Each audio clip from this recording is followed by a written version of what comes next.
What's good, everyone? Nightcage here. Lakewood's here too. Alright, so this is mission number 5. The last mission you guys saw was the Death Guard blockade mission. Previously, prior to that, we were fighting over Zion City. This here that you see in the front is Nirma. He has recently been elevated. He's now in Terminator armor. We're going to get into more detail with that in a minute. I just want to kind of just do a really quick recap. So this is the Blood Crystal Crusade. And we're fighting over a crystal that is said to be on this planet. Planet is called Kathia. And the Blood Crystal has special properties that is beneficial for both the Imperium and Chaos. These two lords have been fighting over this city to try to establish a base camp so that the investigation can get underway. But what has happened is recently we run into a stalemate in the first 2 missions. So here, this is the sorcerer Lord Nirmoth, and he and my 4th company captain, my siege master Castigen, and his 4th company have been fighting over control of this ruined city here. And it's actually just a town with rock creek buildings. Recently, reinforcements arrived via dropship, and the Death Guard set up a blockade just outside of the outer atmosphere of planet Cassia.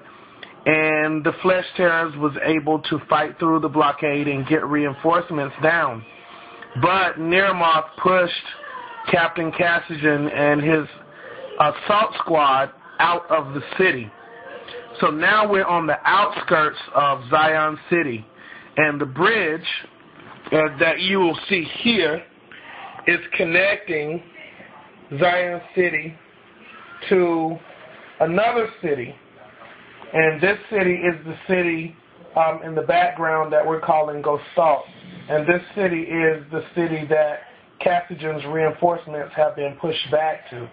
Cassigen is now starting to redeploy with the new reserves that he's received from orbit. He's starting to redeploy his battle forces to try to come back in, take control of this bridge, and move back into Zion City to take the city away from Nirmoth. Unfortunately, Nirmoth has completely corrupted this city by this point. All of the civilians pretty much have been killed. He's brought in plague bearers. He's bringing in zombies in the future. All types of crazy stuff is happening. This sorcerer is wreaking havoc on this planet. So Plague Wind is here. He's going to give you guys more detail real quick about Cassigen's battle force. About Nirmoth's battle force and Nirmoth's future plans. Hi everyone, it's Plague Wind here. So as Nightcage has said, Nirmoth now, he was in power armor the last battle. That was the battle number 3. So because of that victory, he has been granted a couple of things. One, he's been blessed with Terminator armor. And also he has been elevated to a high sorcerer lord. Because first he was just a sorcerer lord, now he is the high sorcerer lord. And he's also been granted one special gift, which is the Wind of Chaos. To help him, he normally only has a certain type of force, which I can explain in another video. But here, if you go to the left, you will see Grugor, who is the great company commander. There are 7 of them. We'll also do that in another future video. But he's also brought assistance to Nirmoth, because Nirmoth, he is basically a dark emissary to both the Death Guard and he's also to the Black Legion. So he has brought help and assistance to the dark emissary and brought a couple of his friends with him. In addition to that, because of the status of the High Sorcerer Lord Nirmoth, he is now has the ability with his staff of Nurgle to summon a lot of demons. And you'll see that on the table where he has not only brought another demon prince, so he has 2 demon princes to assist him, as well as 50 plague bearers to terrorize this area. And also in the future, he'll be creating zombies out of the populace. So Zion City is starting to have some serious issues. So Carthagin has redeployed a new force, and along with him is Percival Lonathor, the chief chaplain, the chief reclusiart, with his Death Company and the Death Company Dreadnought. He has a Crusader that they're riding in, Furioso Dreadnought. This is Carthagin here. Excuse me, guys. Sorry, I'm shaking. This is Carthagin here with his Assault Terminator Squad. This is Squad Thorax, and this is Sergeant Thorax in the back. Sanguinary Priest Edict is here, also providing the support for this squad, for this assault squad that Carthagin is with. From the first company, we've also received support from Sergeant Krill.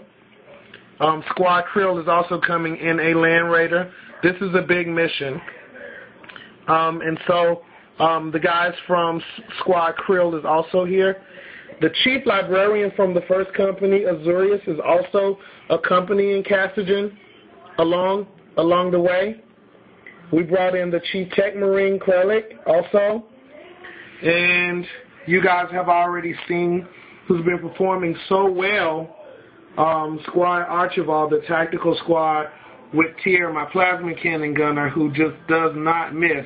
Boom! And the assault squad Moloch, now with a sanguinary priest, Anton, and chaplain. And the next part of the support is a scout squad, and the scout squad has 10 scouts with sniper rifles and 1 scout with a heavy bolter. The sergeant just has a combat blade. So this is the strike. This is the strike force here, as you can see. We're getting ready to get underway.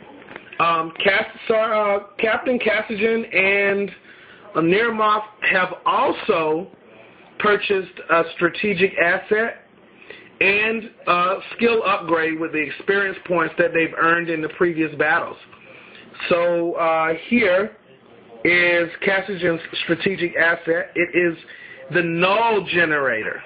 It's a generator that blocks psychic powers nullifies psychic powers on a 2+ up to 36 inches and forces demons to deploy. During their deployment, they have to deploy outside of 12 inches of the null zone.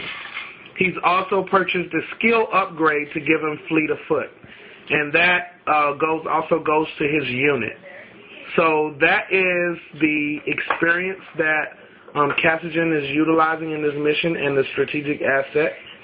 For Nirmoth, for his skill that he purchased, he and his retinue of Terminators will have the Feel No Pain rule. And for my strategic asset, I took obstacles. So I'm allowed to have 12 obstacles total. So what I've selected to have on top of the bridge, you'll see that I have a barricade, which gives me a 4-up cover. And then I have these stone walls here, which is actually tank traps. And then I have 2 barbed wire, which makes the terrain difficult for non-vehicles. So Nirmoth has basically done everything that he can to ensure that he has control of the city by blockading the bridge to prevent anyone from coming over top. So this is going to be a very interesting mission. Sorry, guys, it's gone so long, but it's been a while. So this video is going to probably be a little long. We apologize. We've been away for a long time, for 2 weeks. So this is our first video in the last 2 weeks. Stand by. Mission number 1 coming up. All right, we're back. We are at the deployment phase. Deployment is finished. We're going to go through this really quickly so that we can try to not have this video be too long. So I got the first deployment. The Flesh Terrors did. So what's happened is my Chief Tech Marine, Kralik, and Squad Archibald, and the Furioso Dreadnought Zion all deployed here directly in front of the bridge, so you can see their line of sight. And the rest of my troops, my 2 Land Raiders, my Storm Raven, my Assault Squad is all deep striking. My Terminators are deep striking. My Infiltrators are my scouts here with my sniper rifle scouts looking over into the enemy deployment zone. And Plague Wind? So I have over here, I have set up my deployment. I have a unit of troops, Plague Marines down. I also have them over on the other side of the bridge. I have Gruger in the back, as well as I have my other Demon Prince over. And then I have my Predator set up, 2 units of Obliterators, and my Dreadnought, and then my reserves that I have waiting. All right. Turn number 1 coming up. The Death Guard has stolen the initiative. Stand by. All right, guys, we're back. The end of turn 1. So what happened was the Death Guard. So we moved. We basically just did a little bit of tactical maneuverability. Moved my Demon Prince into a type of situation to see if I could test the Night Cage, see what he wanted to do with that. Shot at his scouts, killed 4 of them, which I was actually surprised I did that. And my Demon Prince took 2 wounds, but I think I can get rid of that 1 obstacle out of my way. And then just get myself ready for the next turn. All right, same thing with me. Tactical moving. Attempted to move my Dreadnought to try to counteract his infiltrators around this corner. He's got some chosen guys back here underneath the bridge. And I was trying to do a kind of a dual flank and bring my Tech Marine and my Furioso up, but I miscalculated that and I had to make a tactical withdrawal. So that's the end of the first turn. Very uneventful. Turn number 2 coming up. All right, we're back. We just finished turn 2. And basically what happened was, again, I made some tactical moves. I moved my Squad Archibald moved up. My Furioso Dreadnought Zion moved up. Storm Raven deep struck in. The Storm Raven actually did pretty good. It destroyed the Obliterators on this side. Power of the Machine Spirit actually did work for me this time. In the past, it has not worked.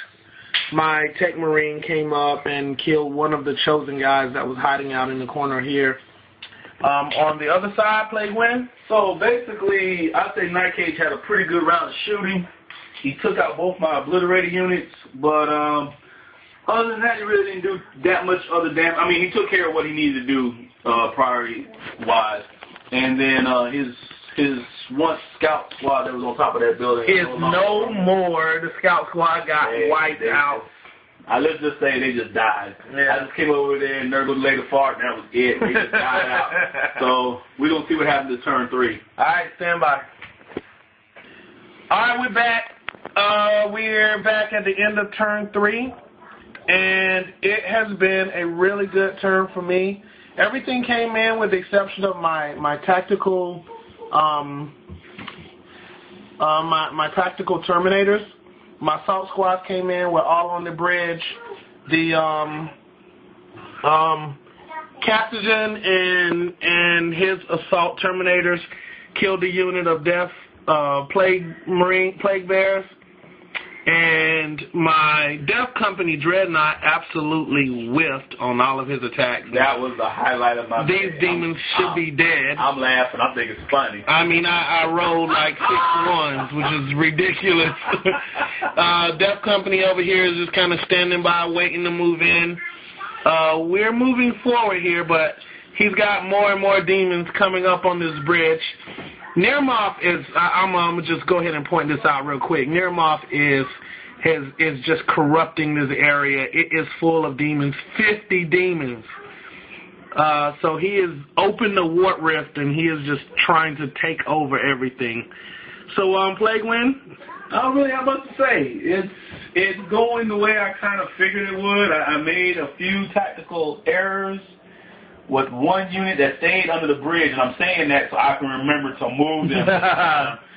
But we will see. I think if things go well in this next turn, then it will go like I want. If not, it could be a kind of a make or break turn. So we'll see. All right, so here we go. Beginning of turn number 4. All right, everybody, we're back. That's the end of the turn.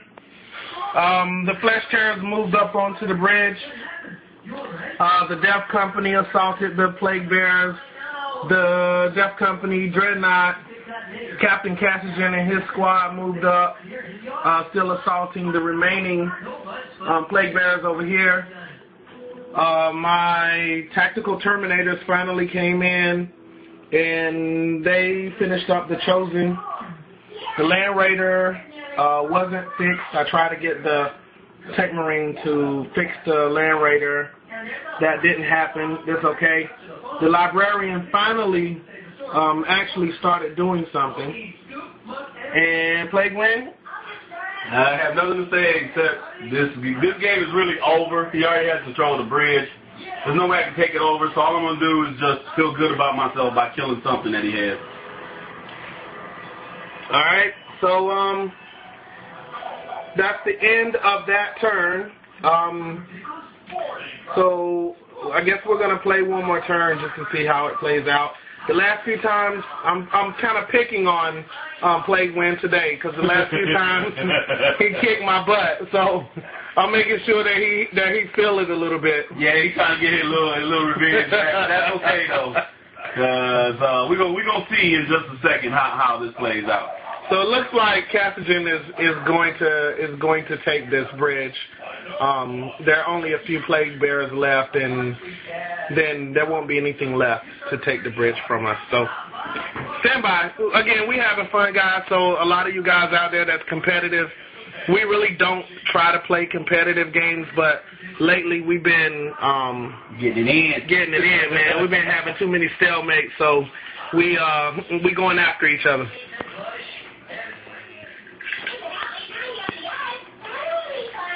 All right, everybody, we're back, and the Flesh Terrors have taken the bridge, have taken control of the bridge, and the Death Guard are in combat here. There's one Dreadnought left. The vehicle is destroyed over here. Cassigen's squad is moving forward. This is Niramoth in the back, and there's one squad remaining over here. So, we're going to roll here to see if the game continues. Right now, I have control of the bridge. Plague Wind, do the honors for us. On a... I think it's a 1 or 2. On a 1 or 2, the game ends. And looks like the game will continue. It's a 3. So, we're going to play one last round. Stand by. All right, guys, we are back, and that is the end of the game. This one is a Flesh Terrors victory. Landslide. The Flesh Terrors completely took the bridge, and we just about killed everything. The Dreadnought is damaged. The only thing left is this Death Guard squad over here on the side. For the most part, Plague Wind, what do you think? Well, the thing is, I think when the game really turned, I think it was turn 3 when both my obliterator units were dead. After that, you just pretty much could do what you wanted. I couldn't stop anything else after that, and it was just a matter. I thought that my unit of Terminators, that when they hit yours, because I was outnumbering them, I could at least kill them off, but that wasn't the case either. So, you know, I got a lot of good rolls on that. It was a much deserved and well overdue victory, I would say. So it'll be interesting in our next coming fight. Yep, the next one is going to be Apocalypse, guys. We're going to finally be playing 3,000 points. This one was 2,550, and next one we're going to jump to 3,000. So we're going to get our first Apocalypse battle in. Stay tuned for the story, man. Niramoth, the Flesh Terrors have fought their way back into the city. So the Flesh Terrors now are making aggressive moves to try and get back into the city and hopefully take the city from Niramoth. Niramoth is nearly is very close to capturing the blood crystal. So we really got to try to make something happen before the last few epic battles. I think we're going to have like 2 battles left to determine the fate of this city and to see if Niramoth takes the crystal or if the Flesh Terrors get it. So we're down to it, man. We got 2 missions left. The big 3,000-point apocalypse mission is going to be the next one. And we got to try to take this thing from Niramoth. And he's bunkered down in this city. So this is a real small victory for us because we're fighting to get back into the city, and he still owns the city. So we got our work cut out for us. Any closing remarks? All I can say is thank you guys for actually being patient with us. We know we wasn't able to do our videos on every week like we had planned.